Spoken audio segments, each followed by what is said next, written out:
Olá a todos, gostaria de cumprimentar todos os participantes do CIET Impede. Meu nome é Lilian e eu sou uma das autoras do trabalho, juntamente com a professora Carla. Nós fazemos parte da Universidade Federal de Mato Grosso do Sul e o nosso trabalho intitula-se Educação Básica em Tempos de Pandemia, Ensino Não Presencial é educação à distância?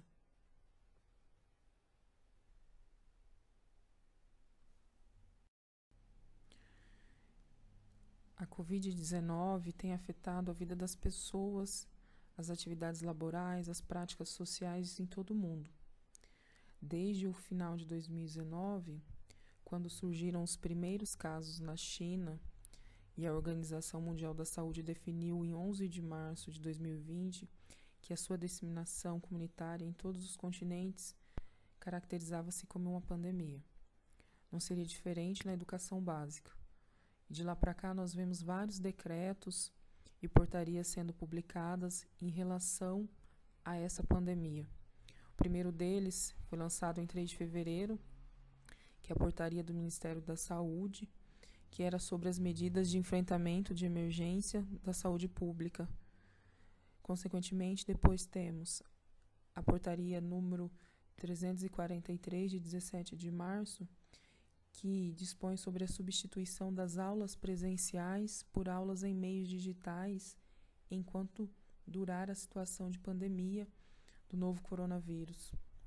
Após essa portaria, o Conselho Nacional de Educação publicou uma nota de esclarecimento em que diz sobre as formas de reorganizar as atividades acadêmicas ou de aprendizagem face à suspensão das atividades escolares por conta das ações preventivas à propagação da Covid-19.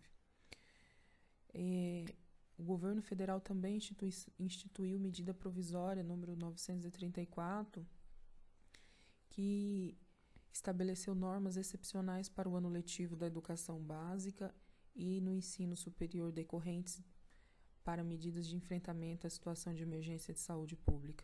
Posteriormente, em abril, a nova portaria do MEC 376 autoriza as instituições integrantes do ensino federal de ensino a suspender as aulas presenciais ou substituí-las por atividades não presenciais por até 60 dias. Em abril, o Conselho Nacional de Educação, após uma consulta pública, estabeleceu orientações sobre a organização do calendário escolar e da possibilidade de atividades não presenciais para fins de cumprimento da carga horária mínima, em razão à pandemia da Covid-19. As medidas de caráter geral que eu citei até agora, elas acabam ganhando configurações específicas no âmbito dos estados e municípios em face da autonomia dos entes federativos, né? Alguns meios de comunicação estão denominando essas ações de EAD. Já algumas secretarias estaduais e municipais são um pouco mais cautelosas e têm chamado de teletrabalho, ensino remoto e até mesmo ensino não presencial. A questão do nosso trabalho até agora procura discutir não apenas o uso adequado ou inadequado da expressão educação à distância, mas se essas condições concretas de oferta nessas redes possibilitam efetivamente o ensino e aprendizagem mediados por tecnologias com qualidade.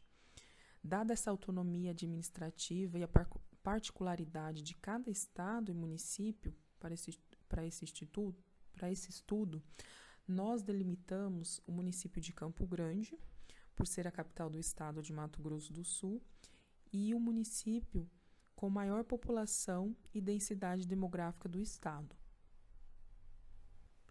Em Mato Grosso do Sul, as deliberações nos municípios têm sido específicas, conforme a quantidade de casos identificados, né? Em face a essa situação, tanto o governo do estado quanto a Prefeitura Municipal de Campo Grande optaram em cancelar as atividades presenciais logo em meados de março e optaram pela utilização de atividades à distância, né? Utilizar meios digitais, e a cada decreto estadual em que as atividades presenciais são adiadas, a prefeitura recorre também a esse adiamento, né? Então, desde março vem ocorrendo esse adiamento por conta dos casos que vem aumentando em nossa cidade, e a prefeitura segue praticamente o mesmo cronograma de adiamento do Estado. O último diário oficial lançado prevê o adiamento das aulas até o dia 7 de setembro. Em comunicação por meio digital, a secretária do Estado disse que é quase que improvável que essas aulas retornem nesse período, visto que os casos de Covid-19 em nossa cidade têm aumentado bastante. O objetivo do nosso trabalho é expor a discussão sobre EAD e o ensino não presencial, posteriormente analisar as condições de oferta de ensino na educação básica na rede municipal de ensino de Campo Grande e realizar as considerações finais. Para isso, nós fizemos uma investigação de caráter qualitativo e essa metodologia da pesquisa ela foi desenvolvida em 3 etapas. A primeira etapa, nós levantamos os documentos oficiais do Estado brasileiro nos âmbitos da União e do município de Campo Grande, voltados à orientação educacional para o momento da pandemia no Covid-19, bem também como algumas informações enviadas por parte da Secretaria de Educação por diferentes meios, entre eles as comunicações internas. Na segunda etapa, foram identificados dados agregados sobre o estado de Mato Grosso do Sul e o município de Campo Grande no IBGE, e, na última etapa da pesquisa, as informações foram analisadas e observadas as orientações de Mengaluti e André. Para que possamos adentrar em um dos objetivos do nosso trabalho, nós precisamos fazer uma breve discussão sobre o que é EAD, né? A certeza que se tem ao analisar as publicações sobre a EAD é a da multiplicidade de suas definições. E dentre as definições, eu tomo em citar a de Domen, que a EAD é uma forma sistematicamente organizada de autoestudo, onde o aluno instrui-se a partir do material de estudo que lhe é apresentado. O acompanhamento e a supervisão do sucesso do estudante são levados a cabo por um grupo de professores, isto é, possível através da aplicação de meios de comunicação capazes de vencer longas distâncias. Para isso, há algumas definições abordadas por Alves, segundo Zandavalli, que têm alguns aspectos em comum. Entre esses aspectos em comuns, a gente encontra a interatividade, né, ou seja, a mediação de professores com o uso de tecnologias que possibilita a realização do ensino e da aprendizagem, a autonomia dos estudantes no processo de aprendizagem, a necessidade de organização e planejamento do ensino, a ausência da presencialidade enquanto distância física entre o professor e o aluno. No entanto, os aspectos comuns eles apontam para a possibilidade de efetiva interatividade, o que implica em acessos aos meios tecnológicos. Como a EAD ela tem sido ofertada historicamente no Brasil apenas por o ensino superior, cursos técnicos livres, a autonomia dos estudantes, que implica na possibilidade de leitura, escrita, capacidade de organização do tempo e do espaço, é uma questão ainda não discutida antes na educação básica, especialmente na educação infantil e nos anos iniciais do ensino fundamental. Eu destaco aqui, no âmbito da legislação, a EAD é definida como um dos primeiros artigos do Decreto 9.057. E grifo ainda que, para que ocorra ensino-aprendizagem, através da utilização de meios e tecnologias de informação e comunicação, é necessário com pessoal qualificado, com políticas de acesso, com acompanhamento e avaliação compatíveis entre outros, e desenvolva ainda atividades educativas por estudantes e profissionais da educação que estejam em lugares e tempos diversos. Para isso, são necessários discutirmos algumas ações desses textos grifados. E eu coloquei aqui alguns questionamentos que podemos retirar desse pequeno texto. Estão os profissionais da educação básica efetivamente qualificados para a oferta do ensino presencial com o uso dos recursos tecnológicos? Há condições efetivas de acesso às TICs por parte de estudantes e professores?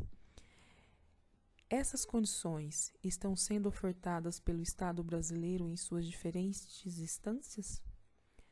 As desigualdades econômicas tão agudas no Brasil não serão acentuadas no âmbito educacional, em função da diferenciação de acesso às TICs? Estão havendo efetivo acompanhamento e avaliação da oferta presencial com o uso da TIC? Então, alguns pontos para o questionamento, né? Então, algumas questões dessa modalidade de ensino à distância que a gente precisa estar averiguando. Portanto, considerando-se que, mediante a base legal e normativa disponível que nós discutimos até aqui, provavelmente os sistemas de ensino não estão realizando EAD, mas sim um ensino não presencial ou um ensino remoto, mediado ou não por tecnologias.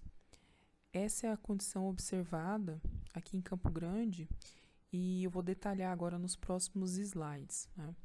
As condições de oferta que a rede municipal de ensino vem oferecendo aos alunos. Algumas dessas informações eu passei um pouco anteriormente, né?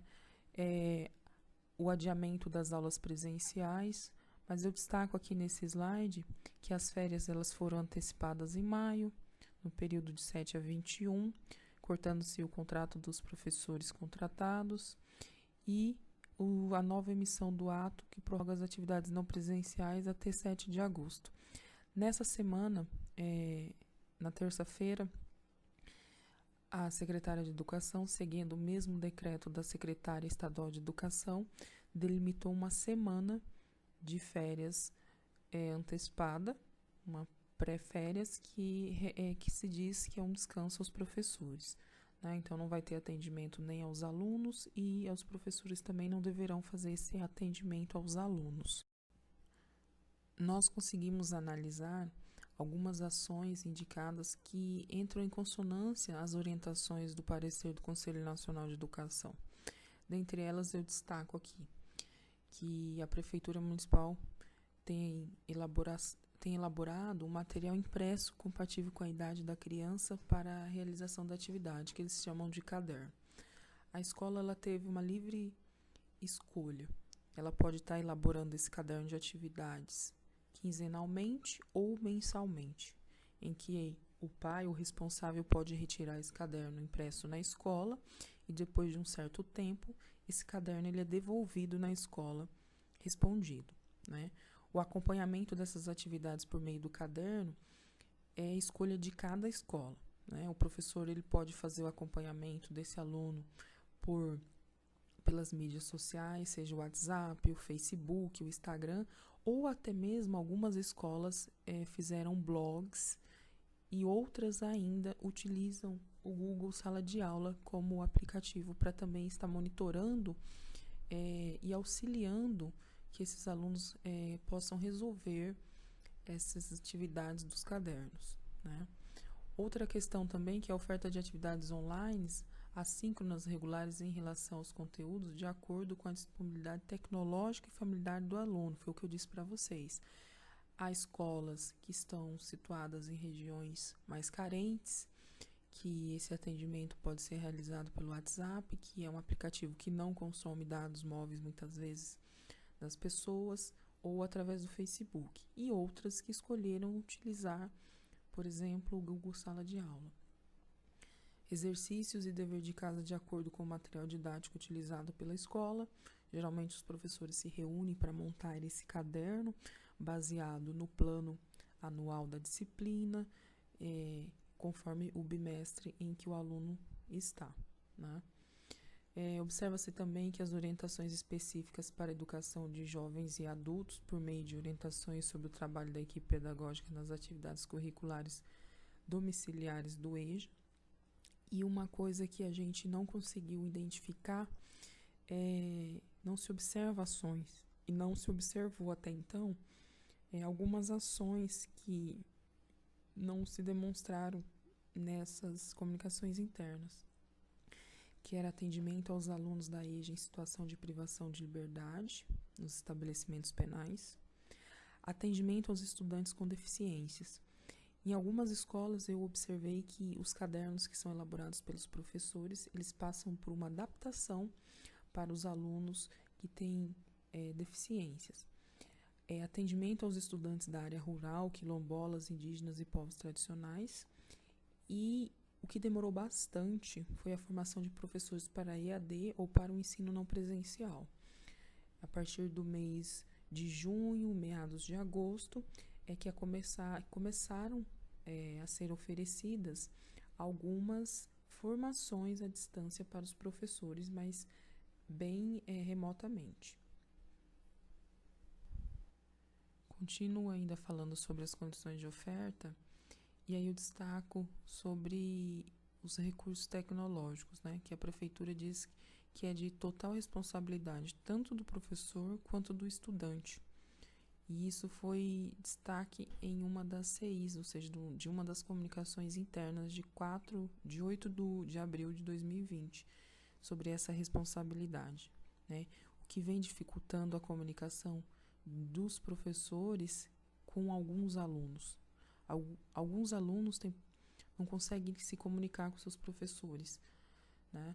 Não conseguem ter a base de sustentação, ou seja, a orientação para responder esses cadernos, porque não tem acesso ao computador com internet. Muitas vezes o celular que o pai tem, ele leva para trabalhar e essa criança fica sozinha em casa, né? E quando o pai chega, muitas vezes não tem nem dados para conseguir abrir um vídeo, né? E aí a gente destaca que os dados do IBGE dos estados apontam que apenas 15,4% da população não tem acesso à internet em Mato Grosso do Sul. O problema para a mediação das aulas é que o acesso é feito predominantemente por meio dos celulares, né? O que dificulta, então, essa comunicação entre professores e alunos. Embora não hajam dados específicos nos institutos sobre o acesso à internet aqui em Campo Grande, né? O uso de celular para acesso à internet é corroborado pelos dados gerais da PNDE, relacionados a 2017, que trazem algumas informações sobre as TICs no Brasil. Mas, no momento atual, os recursos tecnológicos estão por conta dos estudantes, de suas famílias e dos professores, o que, com certeza, traz dificuldades e desigualdades, né? E eu ainda saliento aqui que há um percentual bem significativo de professores da rede municipal de ensino que são convocados. E no período de maio, o contrato foi cortado, né? Então, esses professores ficaram sem salário, contribuindo ainda mais para que essas dificuldades de pagamento de conta de internet aumentassem, né? E a gente precisa considerar também que a crise econômica e o desemprego dela decorrente, muitas famílias estão sem condições de manter determinados pagamentos, como, por exemplo, suas contas de celular e de internet. Precisamos considerar que esses fatores são indicadores de condições de desiguais ofertas, né? E aí podemos, então, concluir algumas situações para finalizar o nosso trabalho. Os documentos analisados nos permitiram identificar que, embora tenham sido desenvolvidas várias ações por parte da SEMED, da Secretaria Municipal de Educação, que estão em consonância com as orientações do Conselho Nacional de Educação. A situação específica da população de baixa renda, que representa a maioria das famílias que depende dos serviços da rede municipal de ensino, agrava pelas condições extraordinárias da pandemia do Covid-19, traz sim desigualdades no acesso à informação e nas possibilidades de interatividade com o uso das tecnologias, que não são minimizadas pela Prefeitura Municipal, né? E, portanto, geram obstáculos ao desenvolvimento dos processos de ensino e de aprendizagem. Infelizmente, espera-se, em razão dessa desigualdade, uma grande defasagem de aprendizagem para o ano letivo de 2020. Gostaria de agradecer a sua atenção em estar assistindo esse vídeo do nosso trabalho Muito obrigado e tenha um excelente congresso.